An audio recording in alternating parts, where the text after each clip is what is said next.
نقل التراب. الثاني النية. الثالث مسح الوجه. الرابع مسح اليدين إلى المرفقين. الخامس الترتيب بين المسحتين. Baik. Rukun tayammum. Disebutkan di situ keadaan tidak boleh menggunakan satu tayammum yang digabungkan dengan ibadah fardu yang lain, iaitu tayammum tidak boleh digunakan untuk dua solat fardu.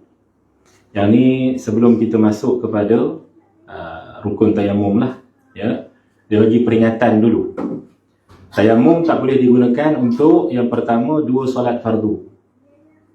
Maknanya apa dia? Satu tayammum untuk satu solat fardu. Sebab tayammum ni dia adalah termasuk tahurah, taharah yang darurah, yang darurat. Ya. Dia termasuk alat bersuci yang darurat. Ini tayammum ni. Okey. Sebab tu martabat dia tu rendah sikit. Martabat dia rendah sikit daripada air.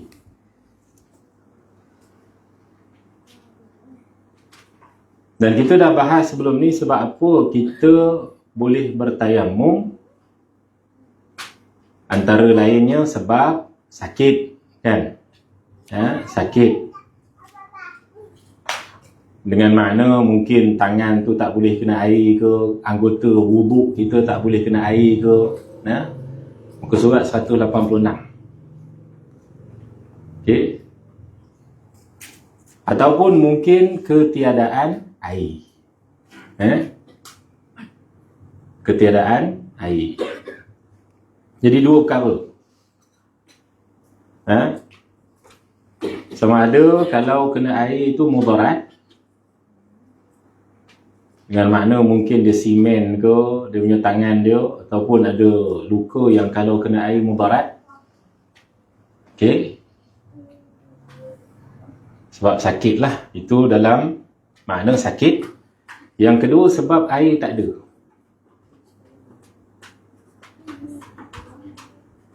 Dan air tak ada tu pun kita dah bahas sebelum ni. Bukan semata-mata kita kata air dekat rumah kita ni tak ada, kita pun tayammum terus, bukan. Air tak ada ni dengan maksud kita dah cari dalam lingkungan haddul qurb. Kita dah cari dalam lingkungan apa dia? Haddul qurbi. Ingat lagi kan? Ustaz ini? InsyaAllah. Dia ada haddul ghauth, ada haddul qurb. Secara mudahlah ibu ayah hadirin yang Allah nak faham istilah ni payah. Secara mudahnya kita kata kita dah cari dalam lingkungan keliling kita ni, dalam lingkungan 8 ke 9 km kita dah cari dah. Daripada belah kanan ni 8-9 km, kiri ni 8-9, maknanya keliling lah. Semua tak buka, semua tak ada air. Roshamat tak ada air. Lagi mana lagi? 7E tak ada air. KK semua lah, tak kisahlah kan. Boykot tak boykot ni masalahnya air. Semua tak ada air.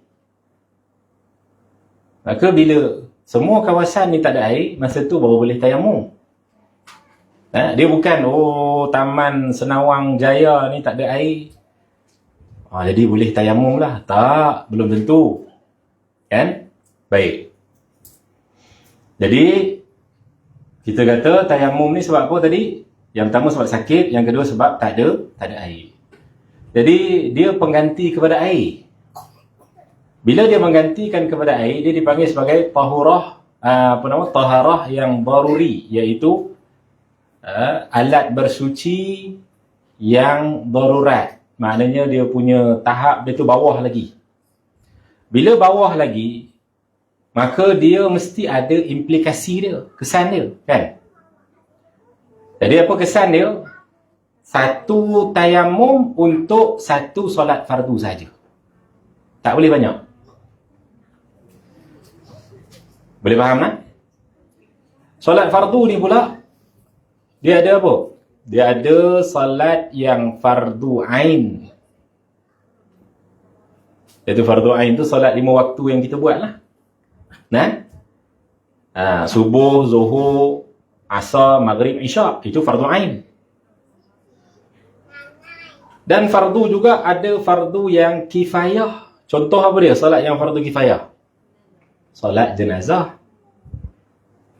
Maknanya kalau kita dah ambil wuduk tu, kita dah tayamum tu, tiba-tiba ada pula jenazah datang, kita solat jenazah, maknanya kita kena ambil wuduk semula, bukan wuduk, tayamum semula untuk solat fardu yang lain. Itu dia. Baik. Faham sini lah? Lagi apa lagi yang fardu? Fardu ain, iaitu solat 5 waktu. Fardu kifayah, tawaf. Tawaf fardu. Tawaf adalah perkara fardu yang mesti dengan wuduk. Tapi wuduk tak ada, air tak ada. Sekitar Masjidil Haram tak ada. Hanya boleh dengan tayamum. Maka kita tayamum dan kita tawaf 7 kali. Lepas tu nak salat fardu asar misalnya, kena tayamum semula. Lagi apa lagi? Contohnya lagi, salat sunat yang kita nazarkan. Salat sunat yang kita nazarkan. Contoh apa dia? Contoh kita kata, kita dah tayamum untuk solat fardu subuh, kan? Kita pun solat fardu subuh. Kemudian syuruk, kemudian isyraq. Beza nak? Syuruk itu dengan makna habis subuh. Tak boleh solat, haram solat. Itu syuruk. Kemudian lepas daripada tu, dia lebih kurang dalam 16 minit kan? Lebih kurang lah.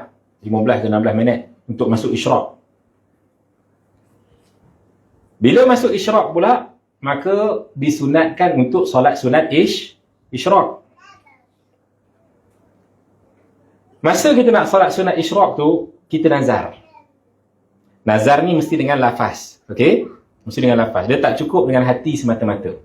Dia mesti dengan lafaz. Jadi kita pun lafaz. Aku nazar lah nak buat solat sunat isyraq ni. Maka solat yang asalnya sunat dinazarkan jadi apa? Jadi wajib. Kita nak gunakan tayamum. Kita nak gunakan tayamum kita solat fardu subuh tadi. Boleh tak? Tak boleh. Dia mesti ambil semula tayamum. Boleh faham kat sini? Jadi yang fardu-fardu ni dengan makna fardu ain, fardu kifayah ataupun salat sunat yang dinazarkan. Okey? Baik. Tu ulang kaji je tu. Ulang kaji je lah. Tayamum tidak boleh digunakan untuk yang pertama 2 solat fardu. Maknanya satu tayamum, 1 solat fardu. Yang kedua 2 tawaf fardu. Nampak tu nak? Tawaf sunat perlu wuduk ke? Tawaf sunat. Tawaf sunat. Lupa lah.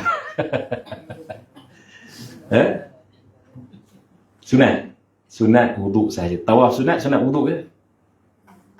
Dia macam solat sunat. Bukan solat sunat. Dia tak sama macam solat sunat lah. Jangan samakan pula. Tawaf sunat saja wuduk. Tapi kalau tawaf fardu, tawaf umrah ke, tawaf ifadah, tawaf haji ke, itu wajib wuduk. Tawaf sunat ni dia tak perlu ihram.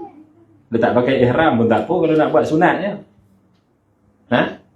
Dia tak perlu dengan wuduk pun tak apa. Tapi kalau tawaf fardu mesti dengan wuduk. Baik.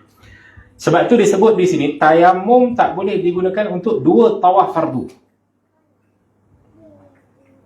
Maknanya apa dia?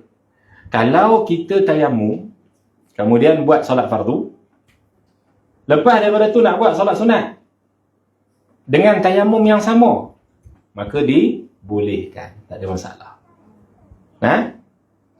Berapa banyak solat sunat yang kita nak buat, tak ada masalah. 100 rakaat solat sunat lepas tu pun tak ada masalah. Kita nak khatam Quran lepas tu pun tak ada masalah. Sebab baca Quran hukumnya sunat berwuduk. Baca Quran sunat berwuduk, bukan wajib berwuduk. Tapi pegang Quran wajib berwuduk, wajib bertayamum. Pegang Quran ni kalau dia nak pegang, maka kita kata dia mesti bertayamum. Tapi nak pegang Quran ni, adakah dia gunakan tayamum yang sama dia solat fardu ataupun dia kena ambil tayamum semula sebab nak pegang Quran?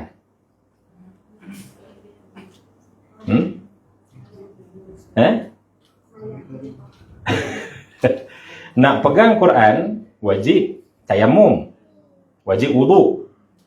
Sekarang ni soalan dia adalah, kalau kita bertayamum untuk solat fardu, kemudian kita nak baca Quran, kita pun pegang Quran dengan tayamum yang sama, boleh tak? Sebab apa? Sebab pegang Quran tu sunat je, tapi syarat dia untuk pegang tu pula mesti dengan tayamum. Itu syarat sajalah. Tapi pegang Quran tu sunat, tak pegang pun tak apa. Kan? Tengok Quran sunat. Jadi pegang pun sunat. Kalau dia nak baca, dia pegang sekali pun sunat. Jadi tak ada masalah. Yang kita kata yang dia kena tayamum balik adalah untuk perkara yang fardu. Boleh tak? Baik. Dan yang ketiga, satu solat fardu digabung dengan satu tawaf fardu. Tayamum tak boleh digunakan untuk satu solat fardu. Dia dah habis solat fardu, dia pergi buat pula tawaf umrah dengan tayamum yang sama. Sebenarnya sama-sama fardu lah, boleh faham? Ni dia saja bagi contoh saja. Sebab bukan sekadar solat fardu dengan solat fardu, bahkan solat fardu dengan tawaf fardu pun tak boleh. Boleh faham tak? Yang fardu ain dengan fardu kifayah pun tak boleh. Itu dia. Cepat sangat ke macam mana? Okey ke? Ada soalan ke setakat ni? Okey. Baik. Beberapa pengecualian untuk fardu ain dalam tayamum. Al-Imam Ibn Hajar Al-Haytami membolehkan tayamum untuk khutbah Jumaat yang fardu kifayah, yang digunakan untuk solat Jumaat. Imam Ar-Ramli mengatakan sebaliknya. Jadi ini khilaf di kalangan para ulama fuqaha mazhab Syafi'i. Ada sebahagian daripada fardu ain yang dikecualikan tayamum. Kalau kata Imam Ibn Hajar, khutbah ni wajib dengan wudu, sebab dia seolah-olah mewakili 2 rakaat solat zuhur. Sebab khutbah ni dia ada 2 khutbah. Khutbah pertama, kemudian duduk, khutbah kedua. Khutbah pertama tu dikira sebagai rakaat pertama, boleh. Khutbah kedua dikira sebagai rakaat kedua. Sebab tu solat Jumaat 2 rakaat pula. 2 rakaat tu mewakili rakaat ketiga dengan keempat. Baik. Pada asasnya kita kata kalau khutbah Jumaat mesti berwuduk, tak boleh tak berwuduk. Tak boleh tak berwuduk. Bahkan boleh bahkan kalau imam tu, kalau khatib tu dia tergentut ketika khutbah Jumaat, maka mesti digantikan oleh khatib yang lain. Okey? Mesti digantikan oleh khatib yang lain. Kalau dia gentut, dia teruskan juga, hukumnya haram. Hukum dia haram. dan tidak sah khutbah tersebut, tak sah solat Jumaat.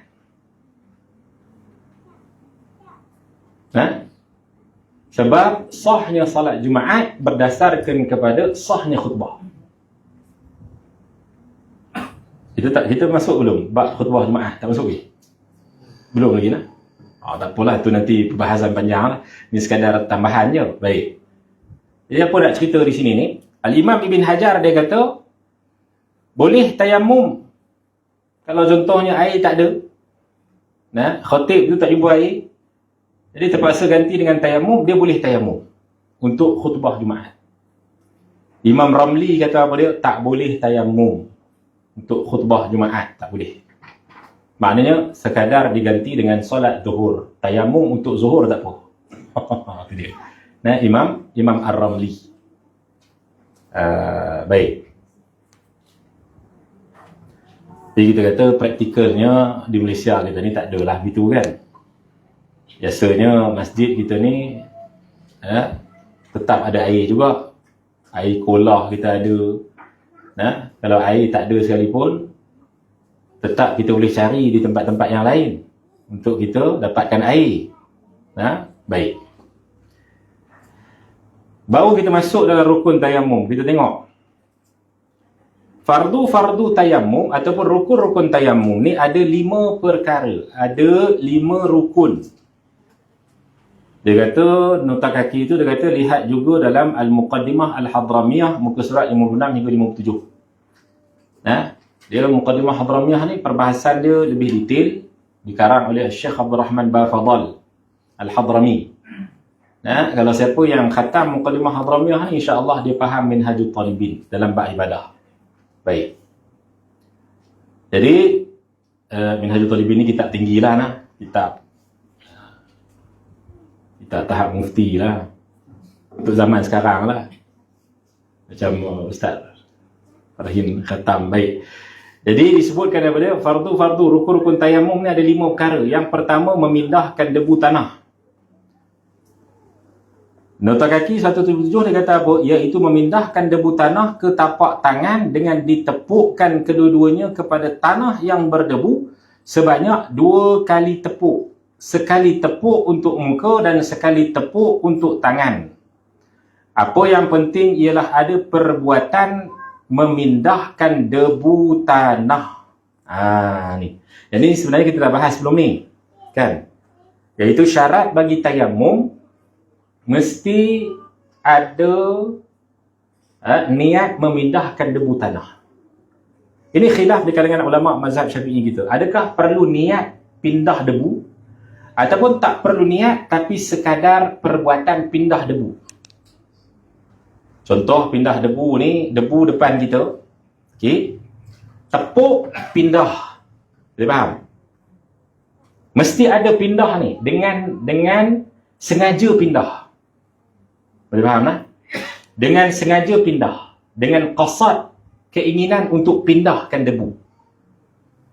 Okey? Itu rukun yang pertama. Sebab tu disebut di sini, jika tapak tangan menahan angin yang bertiup yang membawa debu dan debu itu lekat pada tapak tangan tersebut, maka ia memadai, boleh digunakan untuk tayamum dan sah tayamumnya. Maknanya apa dia? Kalau ada debu, ribut pasir ke contohnya kan, dia pun ambil debu tu. Debu tu, dia mula dia niat pindah ke muka, maka sah. Tapi kalau debu tu terkena muka, dia tak pindah. Boleh faham? Terkena muka saja, dia tak boleh niat tayamum. Syarat yang pertama tayamum ni adalah apa dia? Kena ingat betul-betul pindah. Boleh faham tak? Pindah. Sekarang ni debu banyak dijual kan? Di Mas Bukti ada kan cikgu? Di Mas Bukti kan? Untuk orang-orang yang sakit ke apa ke, mereka dah siap jual dah debu tanah. Jadi senang je. Nanti kalau contohnya nak guna, kena siapkan debu tanah ni. Kita tak tahu apa-apa kemungkinan. Siapkan debu tanah ni. Maka nanti kalau kita nak pakai, letakkan di depan kita ni. Ada pinggan ke, ada apa ke, sapu tangan ke apa ke. Tepuk kemudian kita berniat untuk pindahkan debu tanah. Itu syarat yang pertama, itu rukun yang pertama. Mesti ada perbuatan pindah. Nah, ada tak mesti atas meja? Mungkin yang kita kata tadi, angin tiup ke, melekat kat dinding ke, tepuk, pindah. Dia faham tak? Dia mesti ada pindah. Dia tak sama macam wuduk. Wuduk kalau terkena kat muka, kita terus niat, nawaitul wudu'a, saja aku berwuduk kerana Allah Ta'ala. Dikira settle, sah. Nah, wuduk tak sama dengan tayamum. Tayamum kena niat pindah. Boleh? Boleh ingat? Baik, itu yang pertama sekali. Itu dia. Menepuk debu tidak semestinya 2 kali, dia kata. Jika tidak rata dengan 2 tepukan, boleh ditambah beberapa kali lagi. Yang ni pun kita dah bahas sebelum ni lah. Iaitu kalau dia punya tepukan dia kali pertama tu, dia sapu muka rasa macam tak lengkap sapuan ni, maka dia boleh tepuk pada kali yang kedua untuk apa dia? Untuk sapu muka dia pada tempat-tempat yang kemungkinan tak terkena. Tapi sebenarnya dia syarat je sebenarnya. Dia bukan macam air lah. Kalau air ni memang kita kena sapu sungguh-sungguh. Semua kawasan ni kena buat begini ni. Mata ni macam ni, air. Hidung ni kena masuk sikit. Sikit. Masa kita basuh wajah tu, kena masuk sikit. Ini kawasan zahir ni. Kawasan yang boleh masuk dalam kadar ni, dalam kadar kuku ni. Okey. Ini kawasan zahir yang mesti disampaikan air juga. Boleh faham?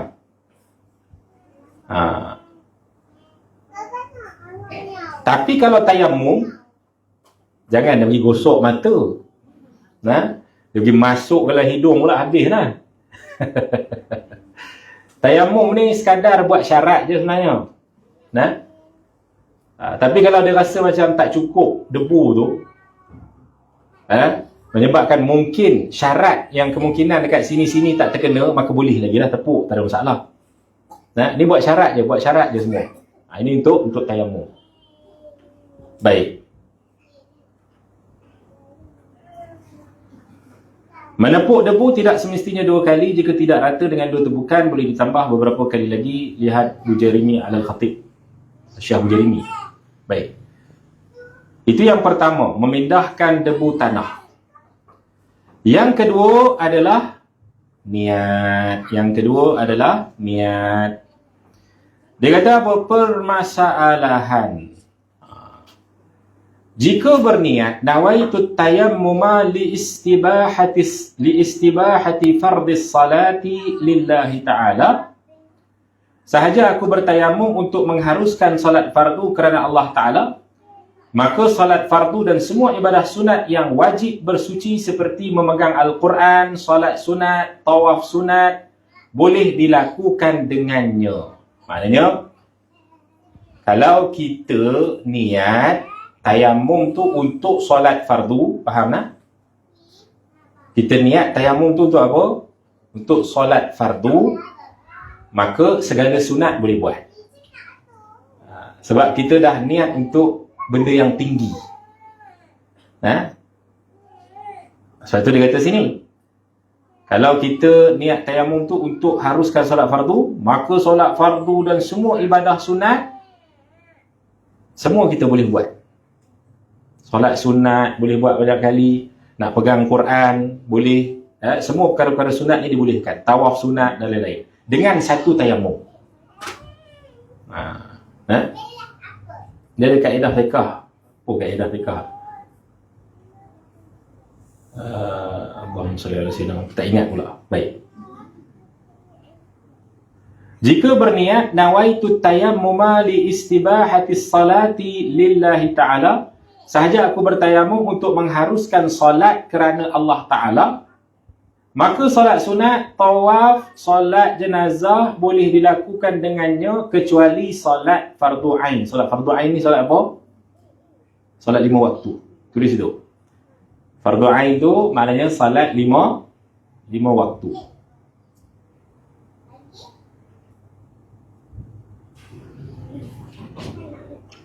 Tambah di situ solat sunat, tawaf sunat,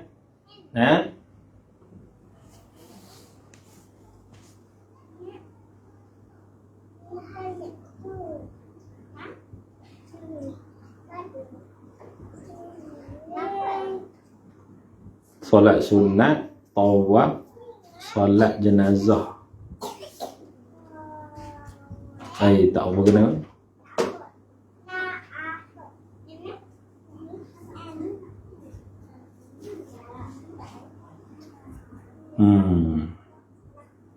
Solat jenazah tu kemungkinan tersilap. Dalam Nailul Rajak pun tak ada tambah di sini solat jenazah. Solat jenazah ni fardu kifayah. Tak boleh.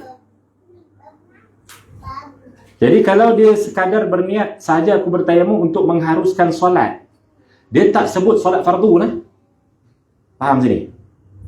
Dia kata sahaja aku tayamum untuk solat je. Dia tak kaitkan, dia tak tayin, bukan tayin, maknanya dia tak tentukan dengan fardu. Maknanya dia jadi umum, dia jadi sunat. Dia faham? Jadi tayamum dia hanya untuk perkara sunat sahaja. Jadi dia boleh solat sunat, dia boleh tawaf sunat, solat jenazah bukan semua boleh dilakukan perkara yang sunat kecuali solat fardu ain. Solat fardu ain tak boleh. Dan juga fardu kifayah tambah situ.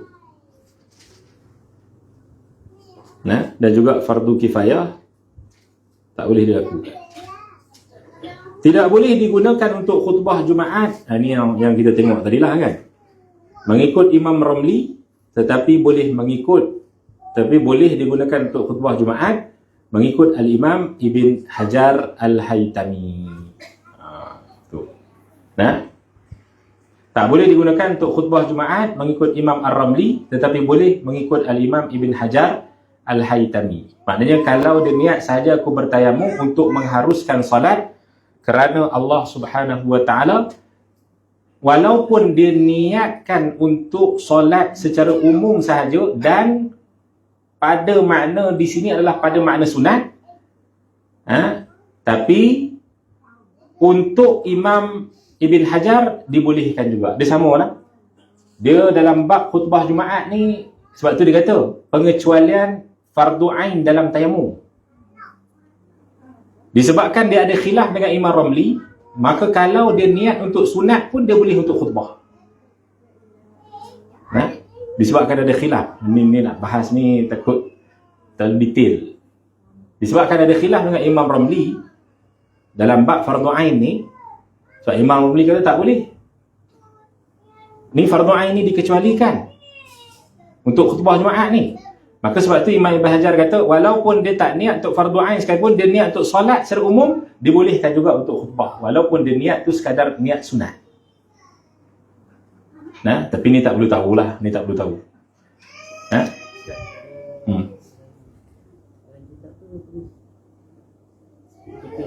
Maka solat sunat, tawaf. Tawaf sunat. Tawaf sunat. Solat jenazah. Solat jenazah tu bukan. Tapi kat dalam kitab ni dia solat, lepas tu koma jenazah, koma. Tu lain Allah Alam. Dia berbeza ataupun sebenarnya nak tulis solat jenazah? Dia nak tulis solat jenazah ni. Sebab kitab ni pun ada beberapa yang perlu diperbetulkan juga, sebab tak ada disebutkan dalam Nailul Rajak tapi tak ada dalam Nailul Rajak. Buang.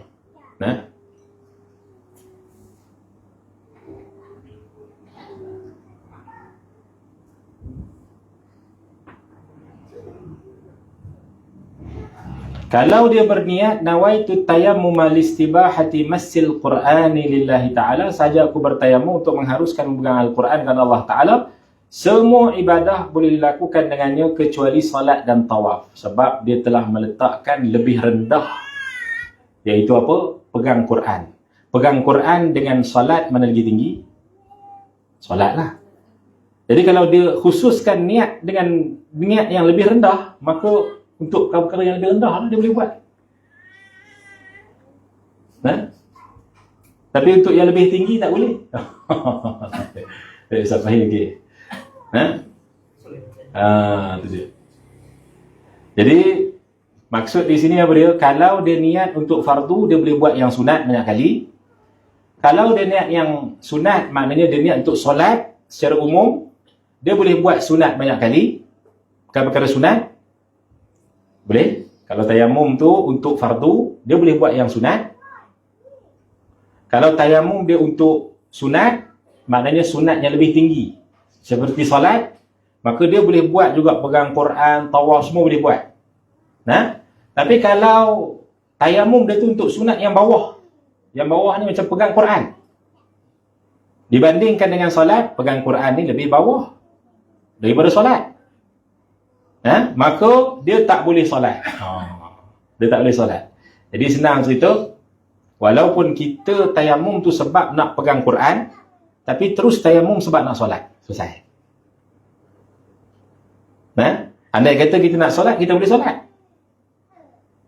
Yang lebih utama, kita tayamum untuk fardu lah. Niat tayamum untuk fardu lah. Niat tayamum untuk fardu, semua perkara kita boleh buat. Tak ada masalah lagi dah. Ya.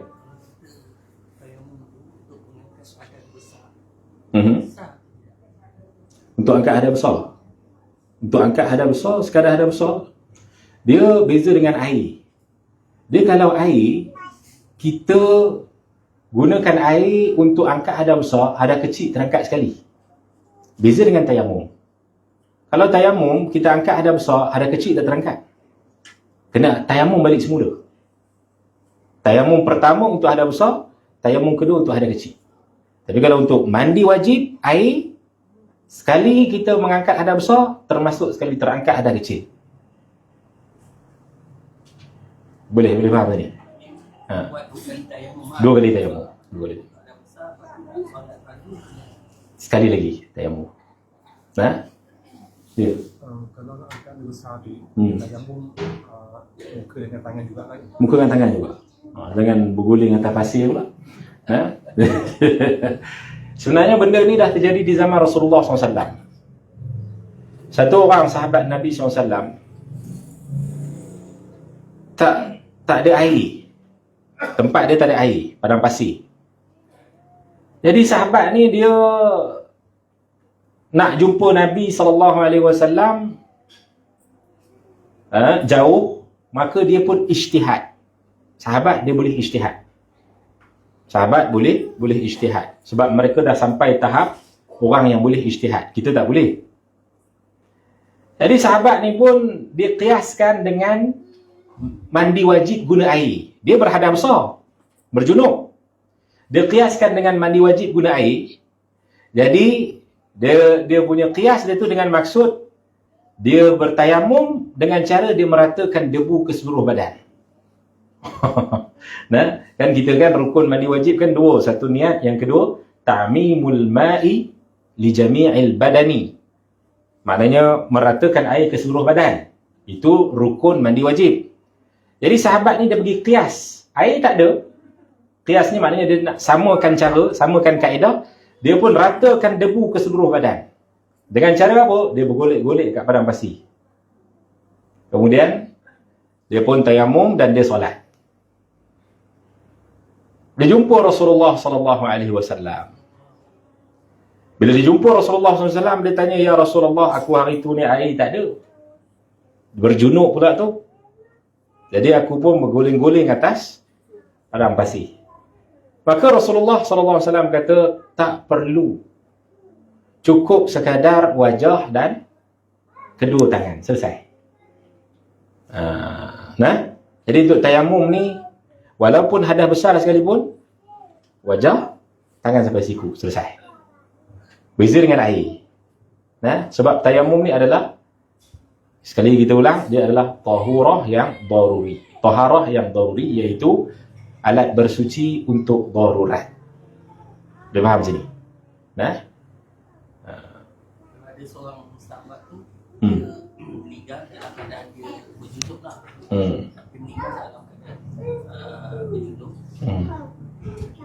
So kita mandikan itu niat untuk mandi wajib ke ataupun niat mandi jenazah. Ada satu kes waktu zaman Nabi tu. Sahabat tu pergi berperang.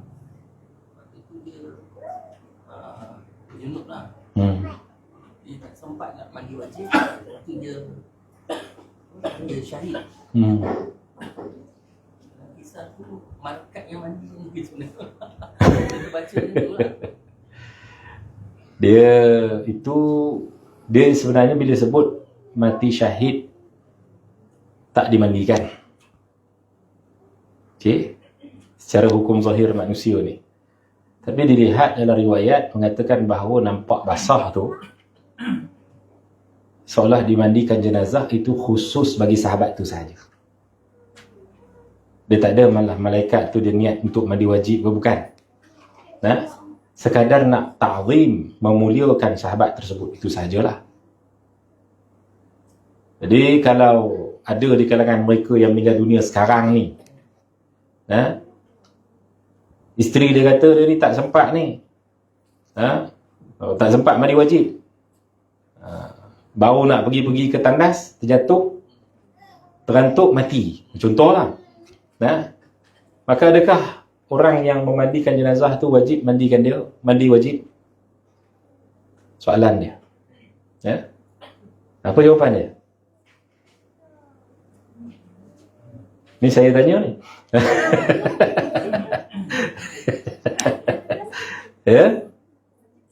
Wajib kot? Tak wajib. Tak wajib mandikan wajib untuk dia. Tak wajib niat mandi wajib untuk dia. Bahkan kita hanya mandikan dia, mandi jenazah, tak ada masalah. Mewudukkan dia pun sunat. Mengangkat hadas kecil dia pun sunat. Sebenarnya tak wajib hadas kecil untuk diangkat, apatah lagi hadas besar. Boleh faham? Mewudukkan jenazah tu hukumnya sunat, tapi niat tu wajib. Niat kita nak mewudukkan si mati ni hukumnya wajib. Cuma untuk si mati tu kita wudukkan hukumnya sunat. Boleh faham tu ni? Orang yang nak mewudukkan dia wajib niat. Di sudut niat tu berbeza. Boleh faham tak? Di sudut memandikan itu sunat je. Di sudut mewudukkan tu sunat je. Kalau mewudukkan, mengangkat hadas kecil pun sunat, apatah lagi hadas besar. Benda kecil pun sunat. Tu. Boleh faham sini? Maka tak wajib untuk diangkatkan hadas besar bagi dia, cukup dimandikan dia. Okey? Dan sunat juga berwudukkan dia lagi. Tak ada masalah pun. Sunat juga, walaupun dia dalam keadaan berhadas besar. Kalau begitu air tak ada macam mana? Air memang musim kemarau betul tak?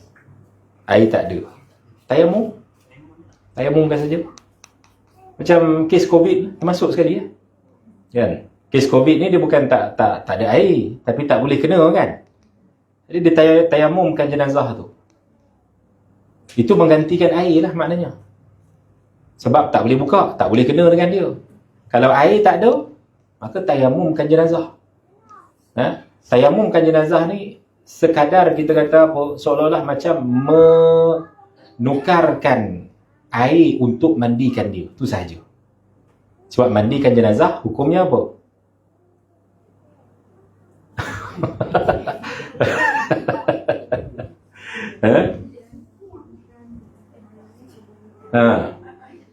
Itu hak jenazah. Mandikan jenazah hukumnya wajib. Mandikan jenazah hukumnya wajib. Itu hak jenazah. Hak jenazah ni dia ada beberapa hak. Dia ada hak kain kafan.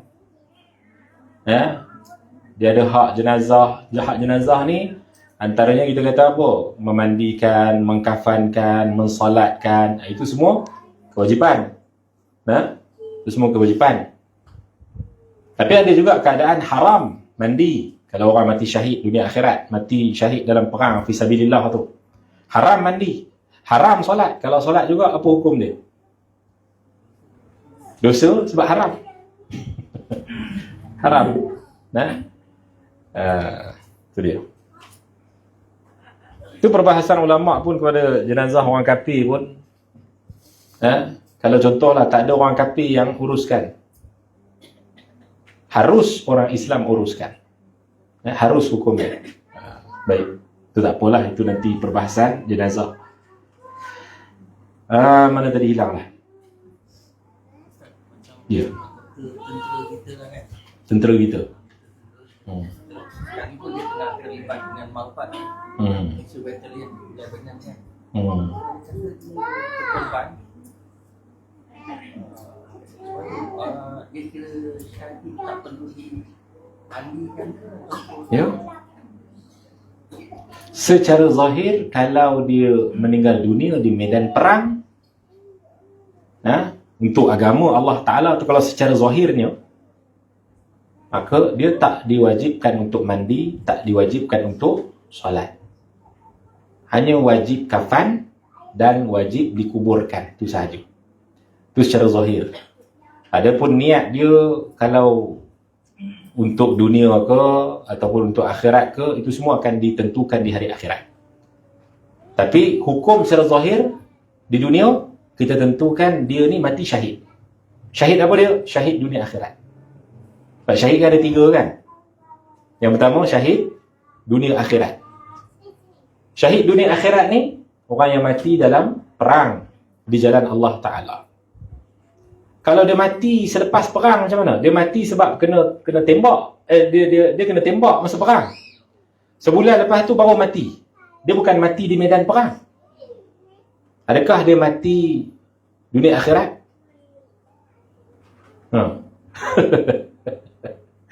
Khilaf di kalangan ulama, sebab ni berlaku kepada sahabat dalam perang Khandaq. Satu orang sahabat Nabi SAW dalam perang Khandaq, dia kena tombak. Dia tak mati, dia tak wafat dalam perang, tapi dia wafat selepas perang. Selepas perang. Maka dia telah berlaku di zaman Rasulullah SAW khilaf. Di kalangan ulama, ada yang mengatakan dia dikira sebagai syahid dunia akhirat. Ada yang mengatakan dia sekadar syahid akhirat sebab tak meninggal dunia masa dalam perang, di medan perang. Disyarat untuk disebut sebagai syahid dunia akhirat adalah mati kerana perang untuk agama Allah Ta'ala dalam medan perang. Bukan sebulan lepas tu, bukan seminggu lepas tu, bukan 3-4 hari lepas tu, bukan. Boleh faham sini? Tu dia. Pergi tak pakaian celoreng dia tu ditanggal? Pakaian celoreng ditanggalkan? Sebab dia korban di medan perang. Pakai baju tentera tu, uniform tentera tu. Dia pakaian dia tak wajib untuk ditanggalkan. Saya minta maaf. Kalau pakaian dia ni, kita kata wajib ditanggalkan, melainkan ada jubah yang biasa dia pakai, pakaian sunnah. Pakaian sunnah boleh digantikan dalam keadaan darah sekalipun. Ya. Sebab Nabi SAW dimakamkan dalam keadaan dengan jubah bagi dia SAW. Dan ada beberapa para ulama, imam, sahabat yang mereka nak supaya jubah mereka pun dimakamkan sekali, bersama dengan mereka. Sebab itu adalah kebiasaan mereka pakai ketika di dunia dahulu, pakaian sunnah. Jadi mereka nak meninggal dunia pun dengan sunnah Nabi SAW. Cumanya ulama bahas pula bab faraid. Macam mana pula dah meninggal dunia, dia punya pakaian, pakaian tu mesti difaraidkan. Itu perbahasan panjang dalam bab faraid tu, kena tanya Ustaz Adi lah. Itu dia. Tapi untuk masalah jubah ni dikecualikan lah. Faraid tu nanti dikirakan dengan nilai. Dikirakan dengan nilai. Baik. Jadi kita kata apa dia, kalau pakaian perang tu, kalau dia nak keluarkan, itu lebih utama, lebih baik. Sebab apa? Kita kata seorang tu kalau dikafankan dengan kafan yang putih, itu lebih utama sunnah Nabi SAW. Termasuklah orang yang mati dalam jalan Allah Ta'ala. Dikafankan dengan pakaian sunnah ataupun dengan kafan yang putih. Tu. Cuma dalam bab mandi tu tak perlu, dalam bab solat tak perlu. Tapi kadang-kadang ada orang dikafan sekali dengan pakaian sebab melihat kepada maslahah darurat keadaan. Nak uruskan jenazah terlalu ramai. Jadi susah pula. Jadi kena tengok keadaan lah. Jadi mereka pun terus bila dah meninggal dunia, mereka kumpul terus dimakamkan bahkan dalam satu kubur. Dalam satu makam pula kan, digali besar-besar, dimakamkan dalam satu tempat sebab darurat. Jadi kalau darurat begitu memang dimaafkan, tak ada masalah. Baik. Selesai kita dalam bab menyapu muka ni. Tak habis lagi. Menyapu muka tak masuk lagi. Menyapu muka tidak wajib menyampaikan debu ke tempat tumbuh rambut. Tidak wajib menyampaikan debu ke tempat tumbuh rambut. Tempat tumbuh rambut ni kawasan mana? Iaitu kita kata ni dalam-dalam ni. Dalam-dalam ni. Ni janggut saya ni jangan tengok lah, memang tak ada lah kan. Tempat tumbuh dalam-dalam ni. Jangan kita pergi masuk dalam ni, tempat tumbuh rambut ni cukup zohir. Cukup zohir je semua. Zohir je. Tak perlu dia pergi. Sama dengan janggut juga. Tak perlu dia pergi selat pula dah, tak perlu. Cukup zohir saja. Sekali jalan ni. Dah habis. Boleh tak? Tu cara tayamum lah. Walaupun janggut dia janggut tebal sekalipun. Sama juga zohir je. Zohir saja. Baik. Kemudian yang seterusnya, rukun yang seterusnya menyapu kedua tangan hingga ke siku. Wallahu a'lam. Ada soalan ya?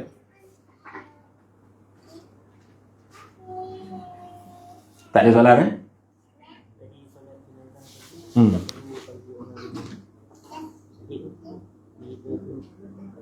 Solat jenazah untuk orang yang syahid dunia akhirat haram hukum dia. Tak perlu. Ya. Tak perlu buat solat jenazah baik. Macam kes beberapa tahun yang lepas dah kes Sabah anggota Polri ada orang berperang dengan Hulu ada korban ke bawah 1 orang tak sedap. Ya. Tiga orang tak boleh ikut tadi. Dengan pakaian tu apa boleh kita kan? Ya. Dia kata dia polis dengan baju biru tu kan. Ya. Tapi dia tetap dimandikan. Kalau kita tak ikut tak apa, tak ikut yang sebenarnya tak apa.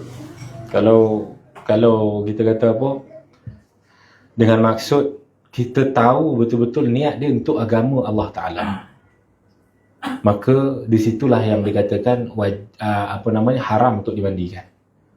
Tapi kalau kita tak tahu niat dia, maka diikut secara zahir dia hanya untuk pertahankan negara. Bila pertahankan negara semata-mata, dia tak dipanggil syahid dunia akhirat.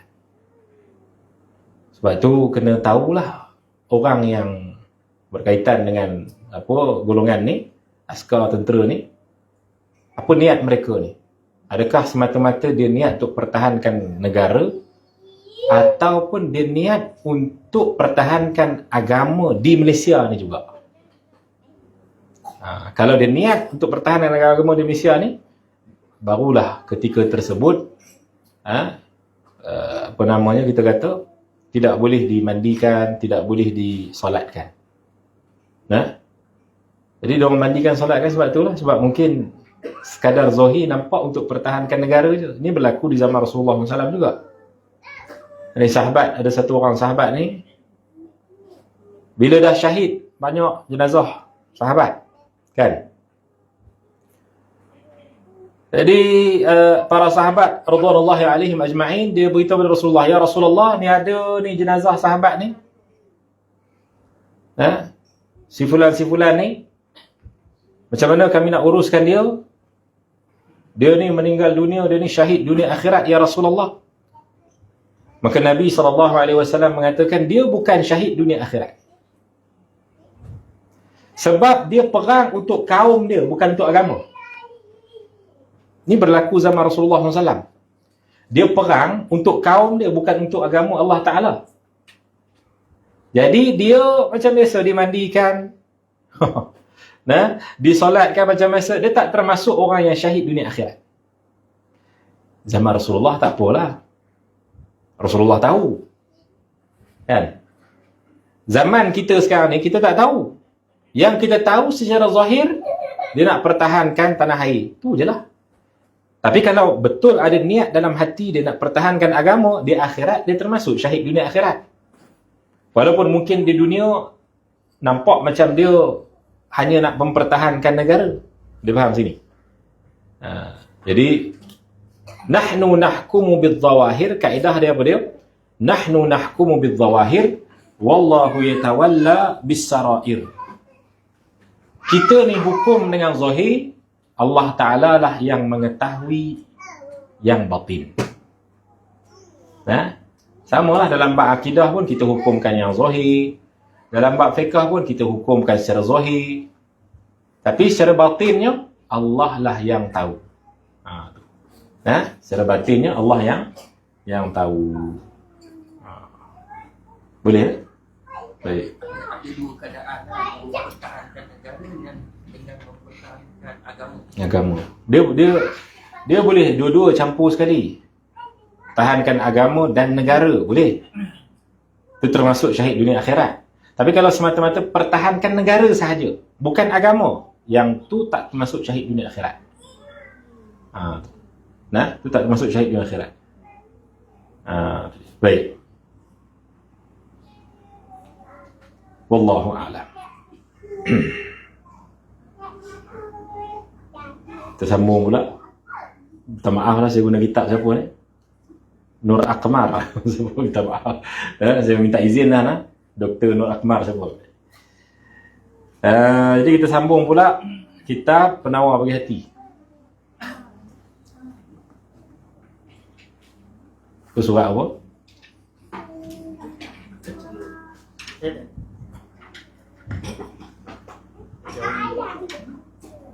Baris 12. paling bawah. Muka surat 12 baris yang bawah. Berkata oleh syair. Kalau Rumi kita buku surat apa?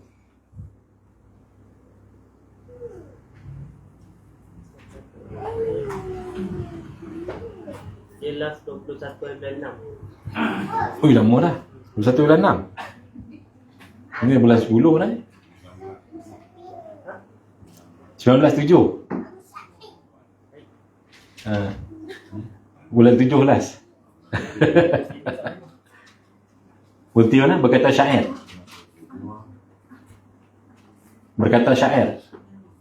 Dia tulis dia punya ayat kan?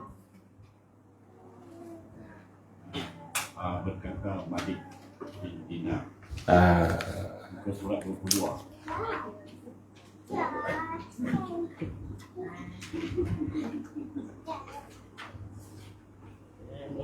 Betul. 19/7. Berkata Malik bin Dinar Surat 13. Muka surat 13. 8 daripada atas. Berkata oleh Malik bin Dinar. Kalau kitab tuan-tuan muka surat apa Rumi? Rumi berapa? 22 yang nyali. 22 yang versi merah atas. Yang versi satu lagi dia ada beza sikit. Kalau Jawi muka surat 13 lah. Jawi senang ya. Okay.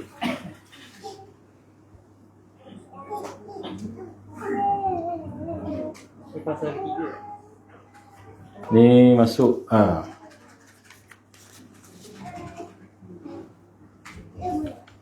Pasal ketiga. Pasal ketiga. Dah habis. Ketiga. Pasal ketiga dia nak habis dah. Dia peringkat-peringkat last. 32 nah. Ada kitab Rumi yang nombor 32. Ada yang 21. 22. Ada yang 22, ada yang 32. Baik. Kalau Jawi 13. Qala al-musannif rahimahullahu taala wa nafa'ana bihi bi 'ulumihi fid dharain amin ya rabbal alamin. Dan berkata oleh Malik bin Dinar rahimahullahu taala. Malik bin Dinar ni siapa? Pernah dengar? Tak pernah dengar. Malik bin Dinar sahabat Nabi sallallahu alaihi wasallam. Malik bin Dinar, radhiyallahu taala anhu. Apabila melihat engkau, melihat dengan makna mengetahui. Melihat dengan makna apa? Mengetahui. Tulis itu. Apabila melihat engkau, apabila mengetahui engkau akan keras pada hati. Maknanya apa dia? Kadang-kadang hati ni dia jadi keras, kadang-kadang hati ni dia lembut. Kan? Kadang-kadang hati ni rasa gundah gulana. Kadang-kadang rasa tenang. Kadang-kadang tiba-tiba rasa macam tak kena je. Kadang-kadang tantrum. Itu macam apa kan? Kadang-kadang dia hati ni kita sendiri yang tahu kan? Dia berubah-ubah hati ni. Jadi disebutkan oleh Malik bin Dinar rahimahullahu ta'ala wa radhiyallahu ta'ala anhu. Dia kata apa? Apabila melihat ataupun mengetahui engkau akan keras pada hati engkau dan lemah pada badan engkau. Badan ni rasa lemah. Hati rasa bermasalah, badan pun rasa macam lemah je. Kan? Rasa malas je. Nak datang kelas ni rasa Allah, berat sungguh lah. Contoh kan. Nak baca Quran ke apa rasa berat sungguh. Dan tertegah pada rezeki. Maknanya susah nak masuk rezeki. Susah dapat rezeki.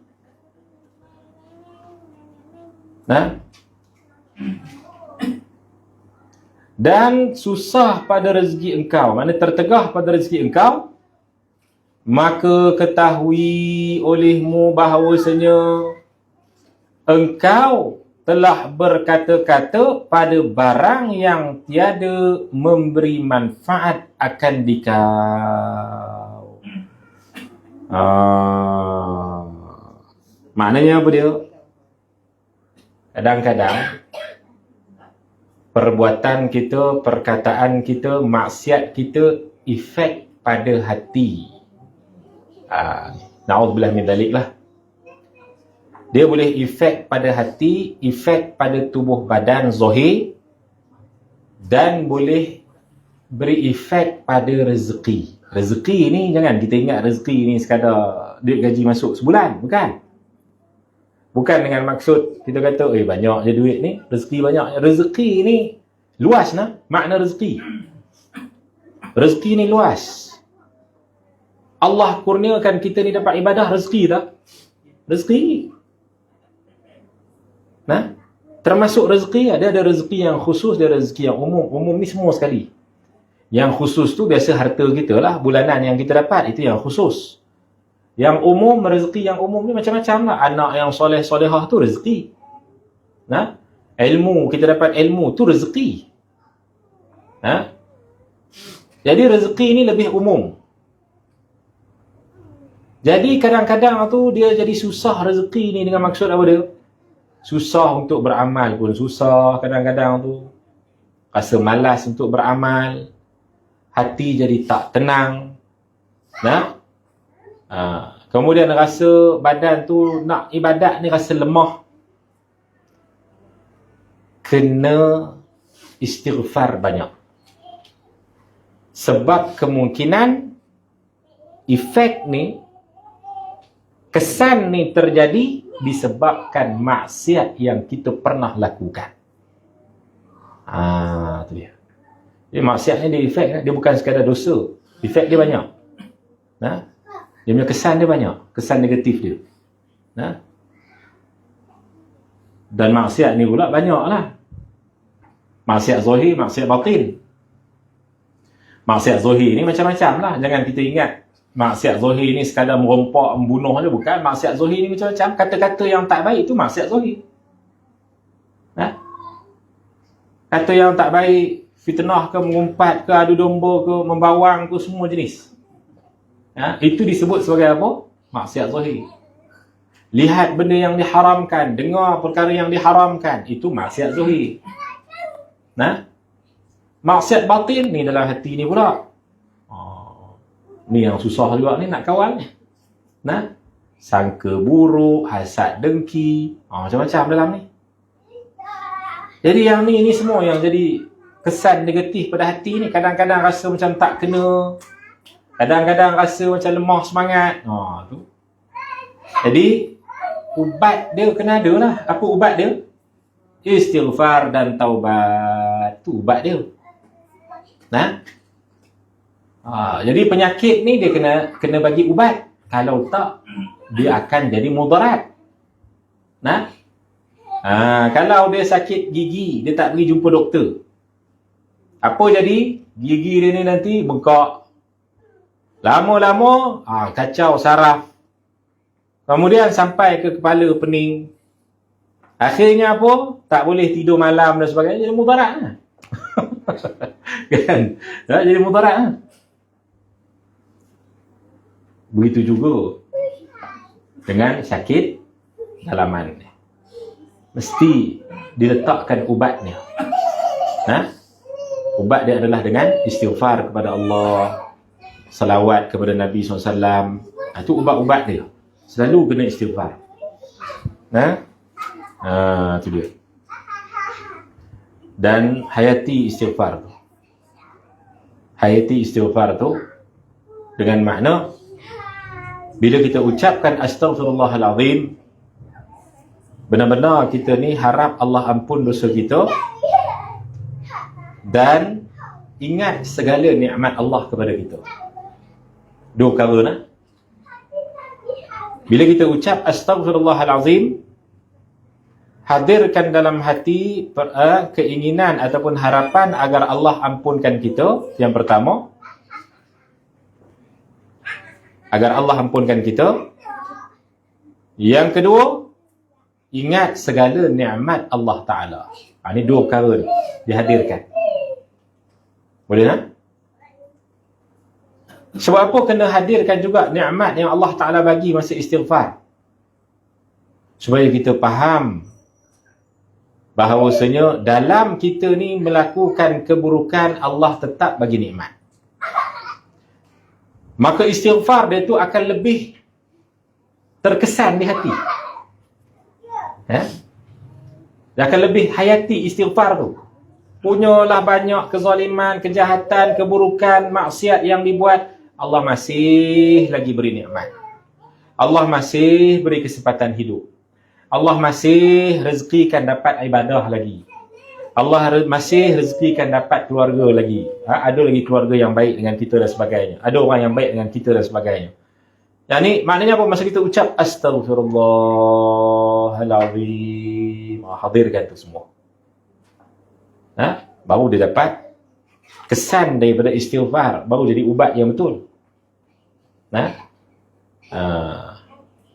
Jadi kalau ubat, dia bagi ubat juga, tapi dos dia tak kena, tak boleh lah.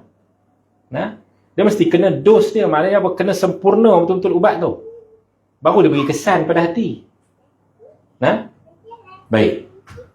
Maka dia kata apa? Dan ketahui olehmu bahawasanya perkataan engkau itu ada kalanya ta'at, ada kalanya untuk kebaikan. Terbahagi pada dua lah. Bila sebut untuk ta'at ni apa dia? Perkataan yang wajib dan perkataan yang sunat. Apa perkataan yang wajib? Contoh. Apa perkataan yang wajib? Baca Fatihah dalam solat. Wajib kan? Wajib kan? Ada kalanya perkataan yang sunat. Apa dia contoh? selawat, zikir, baca Quran tu perkataan yang sunat. Itu yang dinamakan sebagai ta'at tu. Maknanya yang bawa pahala. Nah? Atau maksiat. Maksiat ni dia boleh jadi dua. Satu perkataan yang haram atau perkataan yang makruh. Dia boleh dua. Perkataan yang haram atau perkataan yang makruh. Perkataan yang haram macam mana? Mengumpat. Itu haram kan? Itu perkataan yang haram. Kalau perkataan yang makruh, contohnya?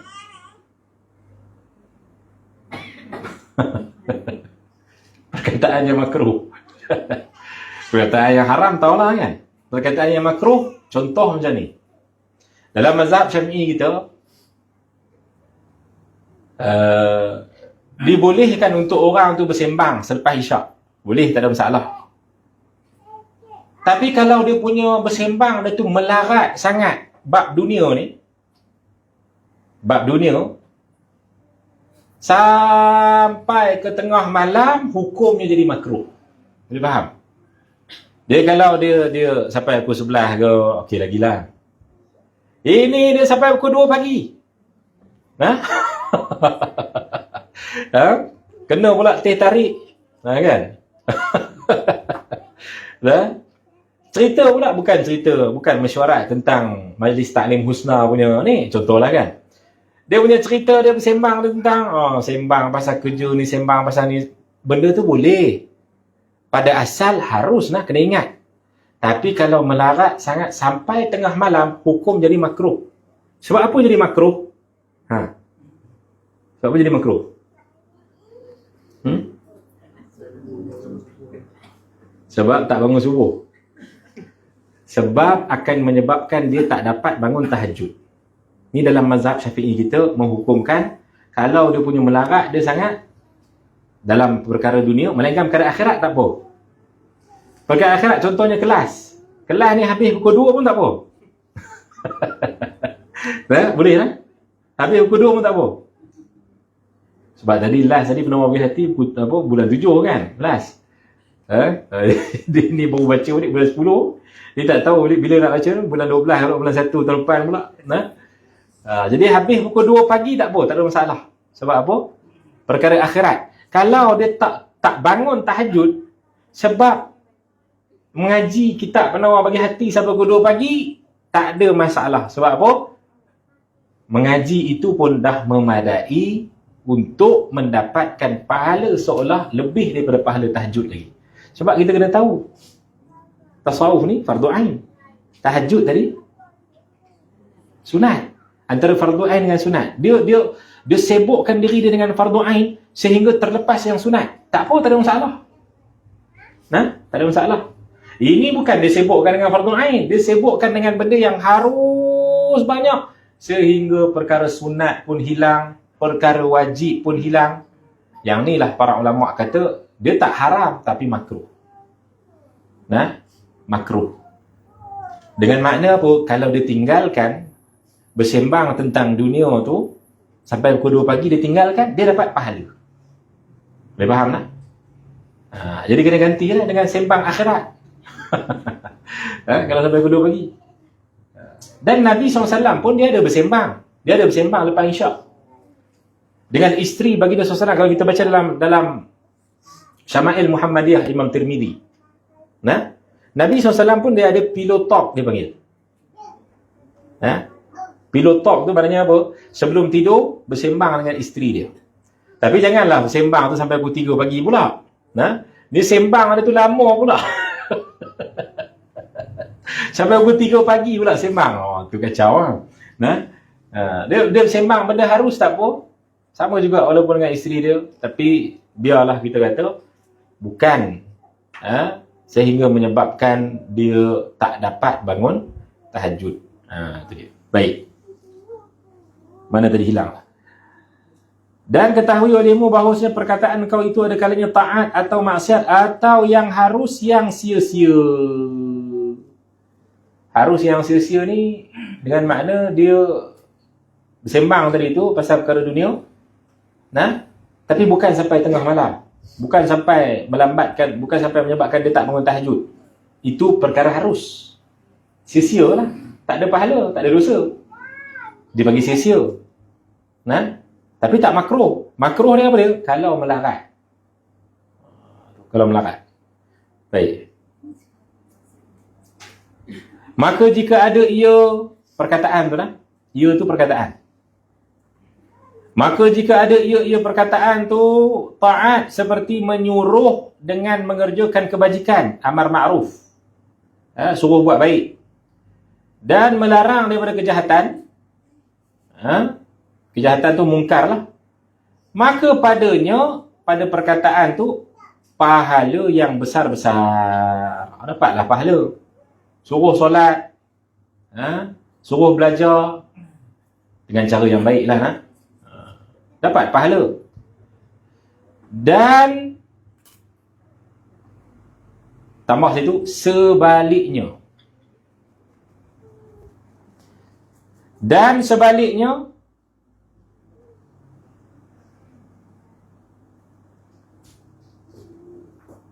ada ia tu perkataan.